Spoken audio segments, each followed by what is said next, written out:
They thought she was nothing more than a disappointment. At family dinners, her voice was drowned out by louder, prouder relatives who wore their wealth and titles like crowns.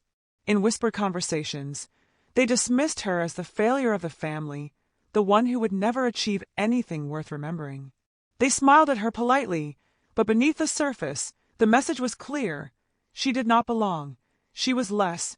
She would never rise above them. But what they didn't know was the life she kept hidden, the empire she built silently behind closed doors. While they ridiculed her, she was signing contracts that reshaped industries. While they measured her by their shallow standards, she was making moves that placed her among the most powerful women of her generation. And on the night when they expected to see her humiliated, the truth was about to break through, leaving the entire family stunned, exposed, and speechless. At 36, Isabella Reed carried herself with the quiet composure of someone who had fought her battles in silence and chosen not to explain herself to those who never truly listened. To the world beyond the four walls of her family home, she was a pioneer, the founder and CEO of Mednova Biotech, a company valued at $5.1 billion, driving medical innovation and vaccine distribution across continents. But to her own blood, she was still the girl who once worked overnight shifts in an emergency room, eyes red from exhaustion, clutching textbooks and notes in the few stolen hours of rest. They remembered the uniform, the long nights, the tired smile, and from that fragment, they crafted a story of their own. In their eyes, she had settled into a life that demanded little intelligence and even less ambition. Her mother often sighed, wondering aloud why Isabella had never pursued a real career, one that carried titles people admired. Her younger brother Nathan, a lawyer with a sharp tongue and an unshakable belief in his superiority, dismissed her with patronizing sympathy, as though she were someone perpetually in need of guidance. Her Aunt Carol, ever keen on appearances, regarded Isabella as a cautionary tale of wasted potential, someone who had chosen a life of mediocrity rather than striving for influence. Even her cousin Brian, who chased investments with reckless bravado, never missed a chance to hint that Isabella's nurse's salary was hardly enough to sustain dignity in their world. Isabella never corrected them. She listened quietly, offered polite smiles, and let their words flow past her like water against stone. Her silence, however, was mistaken for weakness. They assumed her patience meant she accepted their judgment. They thought she was too simple, too unworldly to defend herself. What they could not see was the storm of intelligence, strategy, and resolve that lived beneath her calm exterior. Every dismissive remark, every slight comparison, every condescending smile only added fuel to a fire she had already learned to control. They failed to realize that the very shifts they belittled were the foundation of her empire. The years in the ER were not a dead end but a crucible, teaching her how medicine truly moved, how patients experienced care, how systems failed, and where they could be reborn. While they laughed about her stagnant career, Isabella was building networks with researchers, negotiating with policymakers, and designing a blueprint that would transform global health. Now, seated at the family table where respect was measured by wealth, status, and recognition, Isabella appeared almost invisible. Yet invisibility was her greatest shield. Behind the mask of ordinary, she was rewriting what power looked like. And soon, the family that dismissed her would discover that the woman they underestimated was already commanding a world far larger than their own. The wedding of Nathan Reed was nothing short of a spectacle. Chandeliers glowed above a ballroom filled with polished marble and carefully arranged floral arches, every detail screaming of wealth and influence. The bride's family mingled with ease in this world of privilege. Her father, a man whose handshake carried the weight of banking power, her brother, celebrated for selling his startup for $80 million before the age of 40, and her mother, a judge whose stern gaze demanded respect without a word spoken. To them, appearances mattered, and tonight was a theater where every guest played a part. In the midst of all this grandeur stood Isabella, but not in the place one might expect. Her role was not that of the proud elder sister of the groom, nor a woman of accomplishment in her own right. Instead, she had been draped in a bridesmaid's dress that seemed outdated and unflattering, a garment that spoke less of honor and more of obligation. When the photographers called for family portraits, Isabella found herself gently nudged, then firmly repositioned, until she stood at the far edge of the frame.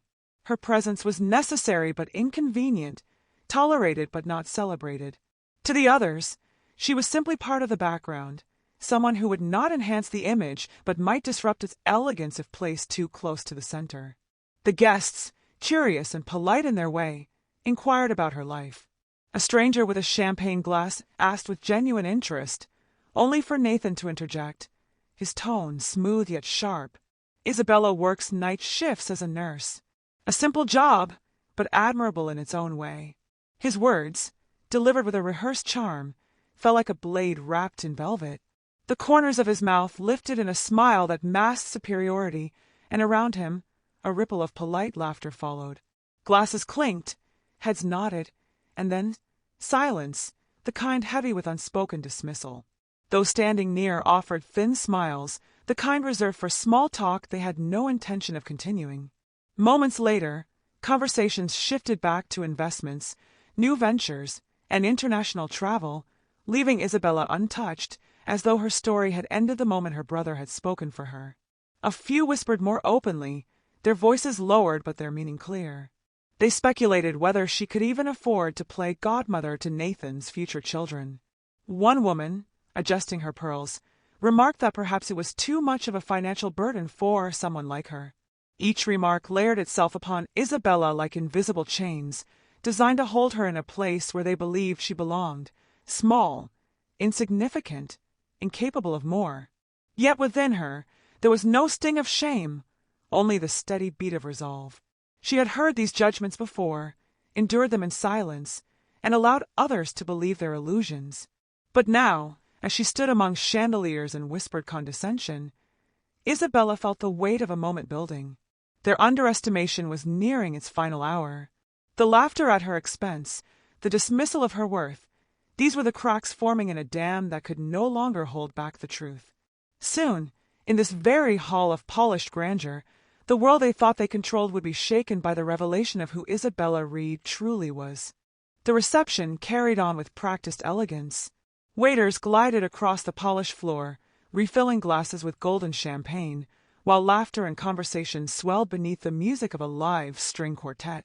At the center of the room, Nathan rose with a glass in hand, his smile bright, his voice firm and polished as though he were delivering closing arguments in a courtroom. He began his speech with praises for the bride's family, highlighting their accomplishments. Entrepreneurs, jurists, financiers, all pillars of success. His words rolled like a drumbeat of pride, echoing through the hall, each accolade met with enthusiastic applause. Then, as if to draw contrast, his gaze found Isabella. The shift was subtle, almost imperceptible to anyone not watching closely, but she felt the weight of it like a spotlight narrowing onto her.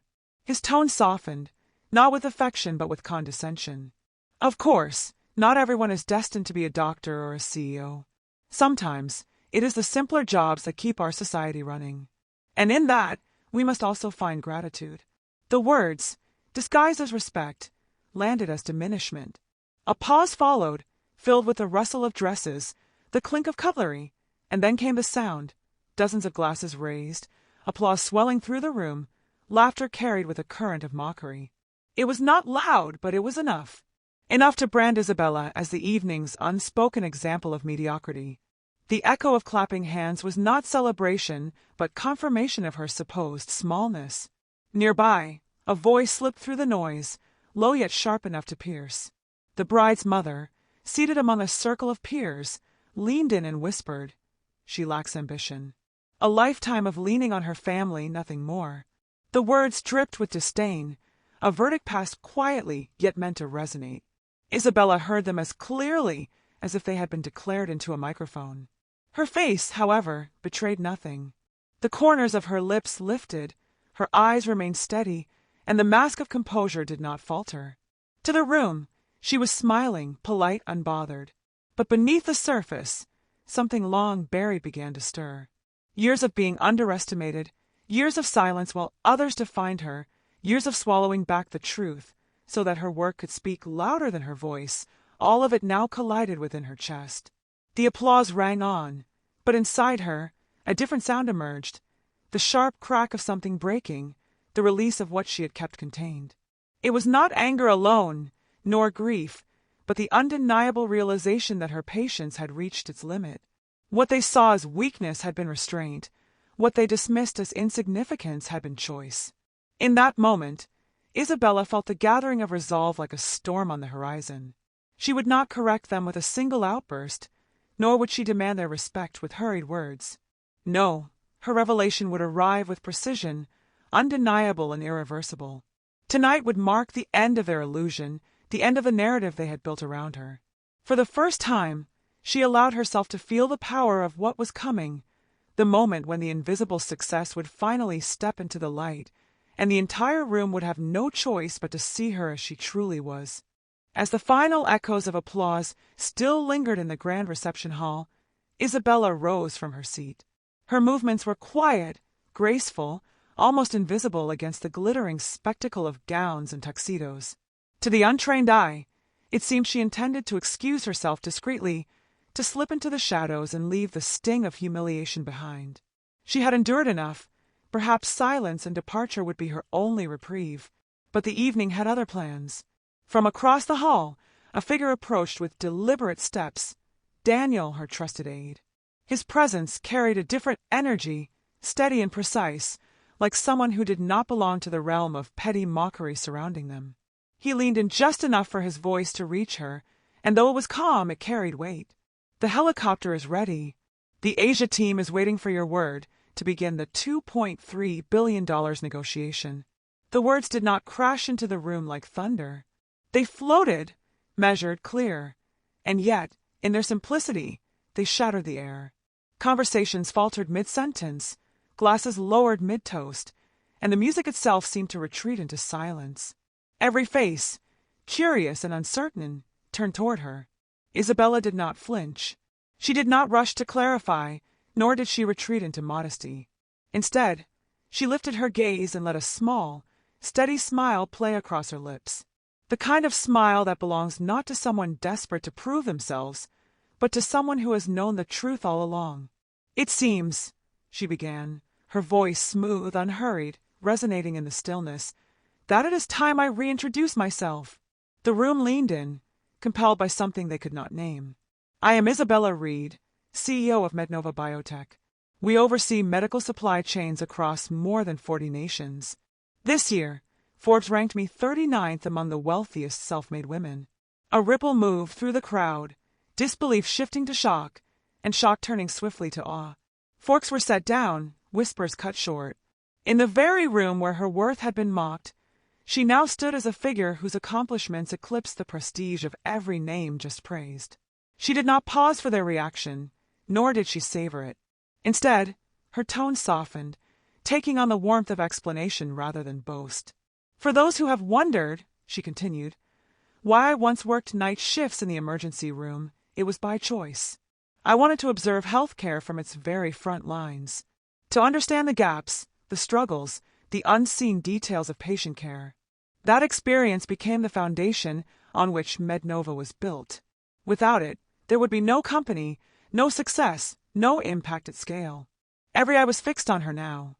Nathan's face flushed crimson, his smile stretched thin and brittle, a mask straining against collapse. He opened his mouth as if to speak, but no sound emerged. His mother's posture stiffened, her whisper silenced, her authority disarmed in an instant. The very walls of the hall seemed to shrink around them, no longer belonging to their world of casual superiority, but to Isabella's quiet dominion. For the first time that night, Isabella stood not as the outsider, not as the subject of ridicule, but as the undeniable center. And she had done it without raising her voice, without seeking revenge, but by letting the truth speak for itself. The night of the reception ended not with tears, not with argument, but with the sharp hum of rotor blades cutting through the evening air. As the helicopter lifted above the glittering estate, Isabella sat in silence, the city lights spreading beneath her like constellations. Behind her, she left a hall of stunned faces, envy etched into some, shame burned into others, and for a chosen few, a quiet awe that they had witnessed a truth too grand to be hidden. She did not look back. The sky, vast and unclaimed, was where she belonged. A month later, The echoes of that night had not faded. Messages poured into her phone in a relentless stream, calls that went unanswered, letters filled with carefully woven apologies, invitations couched in regret. Nathan's family reached out repeatedly, their tone shifting from prideful dismissal to desperate attempts at reconciliation. Yet Isabella did not reply. The silence she offered them was not born from cruelty, but from clarity. Some doors, once closed, are not meant to be reopened. While they tried to summon her back into their orbit, Isabella's life had already soared far beyond their reach. In Geneva, her days began not with whispers of judgment, but with the steady rhythm of purpose. At the World Health Organization headquarters, she placed her signature on an agreement that would expand Mednova's medical supply chains to regions most in need, ensuring vaccines, treatments, and essential equipment reached millions. The ink on that contract carried more weight than any applause in a banquet hall ever could.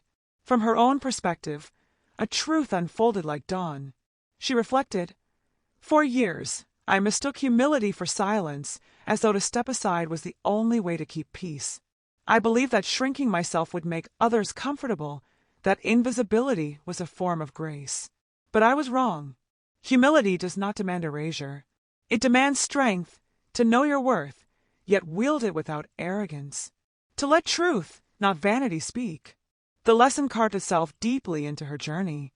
Life had shown her, brutally and beautifully, that the world will always attempt to script stories for those who hesitate to claim their own. Families, societies, traditions, all with their narrow definitions of ambition, worth, and belonging, would rush to hold the pen. But Isabella had reclaimed hers. She understood now. Self-worth was not something handed down like inheritance, nor certified by titles bestowed by others. It was forged in choices, in persistence, in refusing to vanish when dismissed. True value did not wait for permission, nor did it beg for recognition. And above all, she had come to trust one unshakable truth: prejudice could bruise, but it could not destroy. Mockery could echo, but it could not outlast reality. In the end, truth is always heavier than judgment, and when revealed, it silences the noise of every false measure. For Isabella Reed, the night of the reception was not the breaking point. It was the beginning of a liberation, the moment she stopped asking to belong, and instead stood firmly in the belonging she had already built.